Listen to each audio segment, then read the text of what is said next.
Back in April of 2023, I put out a video complaining about the direction that Strandberg guitars had been going in at the time, and unfortunately, things have basically just gotten worse since then. I kind of accidentally buried the lead of my main complaint in that video, and I'm not gonna make that mistake a second time, so let's get into it.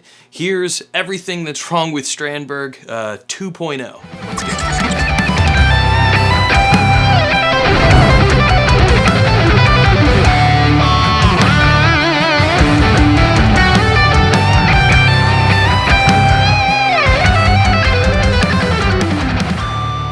Cutting right to the chase, my complaint here is that the Strandberg, specifically the classic model, went from costing $1,500, which made it a very reasonable sort of entry-level model for the brand, all the way up to $2,200. And at the time, they only changed one little thing about it.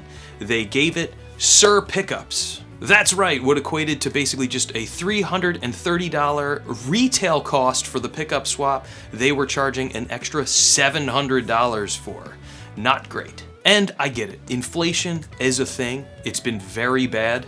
You know, we're kind of still living with the cloud of COVID times chasing us. I totally understand that. I've seen many different reasons proposed why inflation has been the problem that it's been in the last couple years, from the stimulus checks that were all sent out to supply chain issues to just good old-fashioned price gouging, and in my opinion, that is clearly what's been going on here. So that was then, and this is now.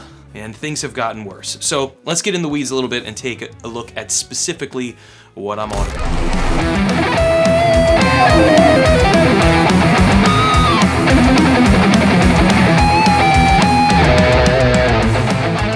If you haven't been following Strandberg through the years, you may be unaware of the sort of number of shifts that they've gone through as far as where they've had their guitars manufactured, who specifically have made them, and then the other little changes that kind of came along the way. So originally when I found out about the company, they were doing something called made-to-measure guitars. They were really expensive.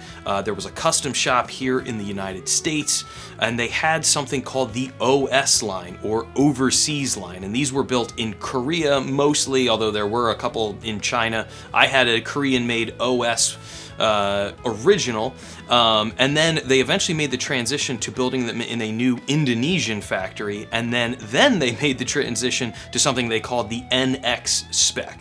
So that's kind of a broad history of sort of the manufacturing situations for Strandberg guitars. The NX spec really just improved the nut. The original nut design of the Strandberg had 6, 7, or 8, depending on the setup of your guitar and how many strings it had, individual little locking pieces on it. I never had one fail, but they also tended to be a little wiggly and never like inspired a tremendous amount of confidence, especially if you were taking the guitar out to a gig, that maybe you'd have something fail and then be in a tough spot. So the improvement of the NX, the big thing that made me excited at least was the nut. It was now one single cast piece of metal and was objectively far more robust and clearly more roadworthy.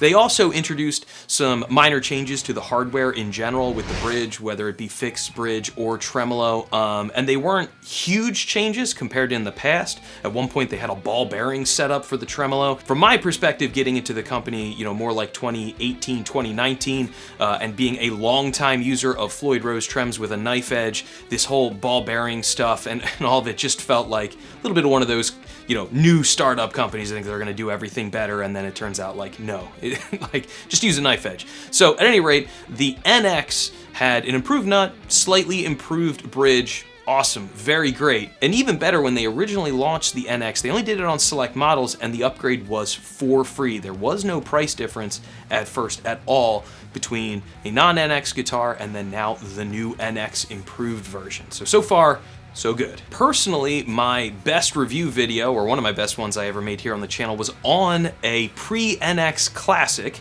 and I was very excited to check out the new NX version. So that was when I made this unfortunate discovery of the very large price increase. Remember, this $700 price increase included the upgrade to NX spec, which you got for free on every other guitar except for this one, and then a Suhr pickup upgrade. Now, if you looked up the actual retail price of these pickups, they just added up to $330. Obviously, Strandberg's not paying that, so what gives, right? It's like, why the extra large price increase here? I think it's way beyond, obviously, the amount of inflation that happened. And around this same time, they did increase the price of other guitars, but it was $100 for all of them. So definitely problematic. Definitely, I think, something they did and hoped nobody would notice, but I did.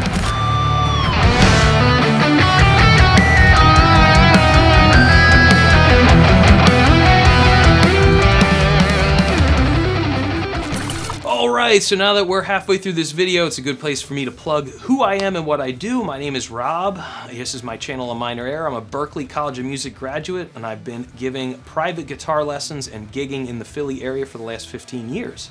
Yes, I do give private lessons. Depending on when you're seeing this, I may or may not have a couple slots open.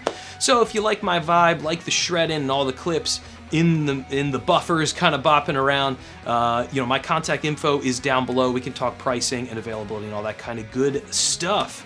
So that's me and who I am. Continuing on. Now, I believe they realized they made a little bit of a mistake with this massive price increase of $700 over the old Classic and now the NX Classic, and the current line has two different models.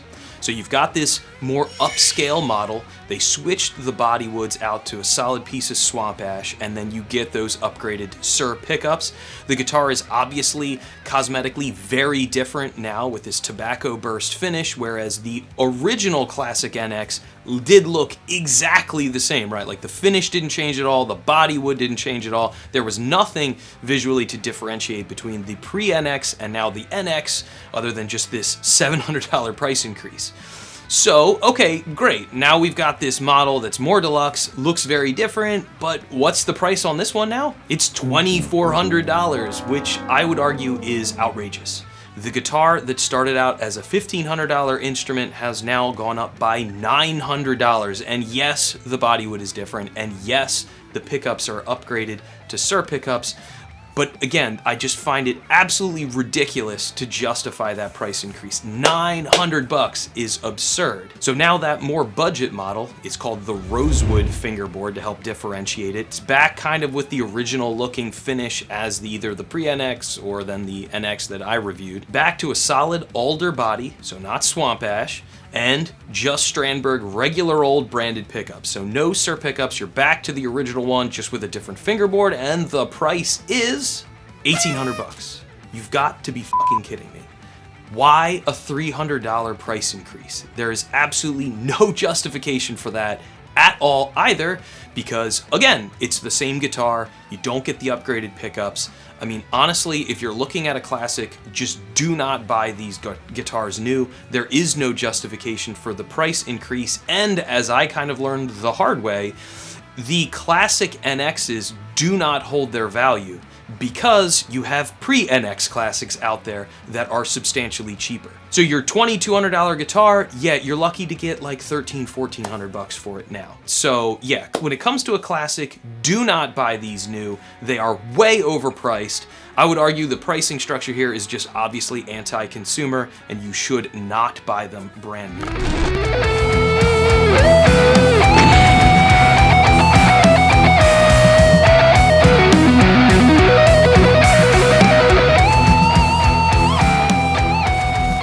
So the other complaint really in my old video was the lack of neck-through guitars. I've been very impatiently waiting for a neck-through 7-string tremolo model to come along, which has still not happened, and also a 7-string guitar with a tremolo that doesn't just have goddamn Fishman Fluence pickups in it. I do not understand why Strandberg has been, in my opinion, very lazy, and they pretty much just put blanket Fishman Fluence pickups in anything that's got more than 6 strings. I think it sucks, and it's like a total disappointment. A prog should not have Fishman influence pickups, the metal should. And the original should have something else in it as well. Now, fortunately, right now on the website, there is a model, the Standard, which is a solid basswood bodied guitar, does have the option of a tremolo with passive pickups. They are Strandberg's own, so they're not going to be as good as a set of Suhrs or DiMarzio's, but at least it kind of exists right now. I haven't jumped on one really because of the basswood. I don't really like basswood, although I do like my Standard 6, so I don't know. Artists are not consistent. I don't know. It's not science, baby. It's art. You like what you like. So that's what I've been waiting for. And what did we get instead? The launch of an $8,000 guitar line called the J Artisan, which I find just absolutely laughable and hysterical. $8K, $8,000, 800,000 pennies for a guitar is just obscene. Like, just why? Why are they so expensive? A J Custom Ibanez starts around $3,000. I would argue that an Ernie Ball Music Man, and have argued that Ernie Ball Music Man, is way overpriced at $4 to $5 grand.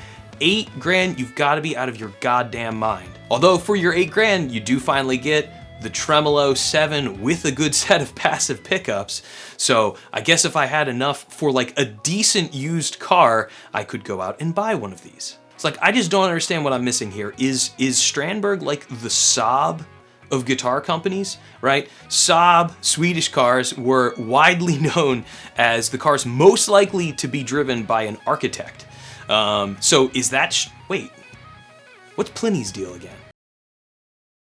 So look, I get it. These are very much first world problems. Oh, boo-hoo, your kind of boutique Swedish-made guitar company jacked up the price on a bunch of models. Yeah, I get it. But maybe I'm just starting to feel the pinch a little bit more, being that my twins are almost a year old and have to be a little bit more savvy with my cash, especially when it comes to looking for a guitar to get into review here on the channel. But just like, man, the prices of the classics are obscene. I just find it offensive and ridiculous. It is clearly not tethered to reality in any way, shape, or form. Can you argue that due to inflation, the classic should have a $300 price increase when all the other guitars across the line only went up like $100? It's just clearly anti-consumer, and it sucks, as Strandberg is actually one of my favorite guitar companies.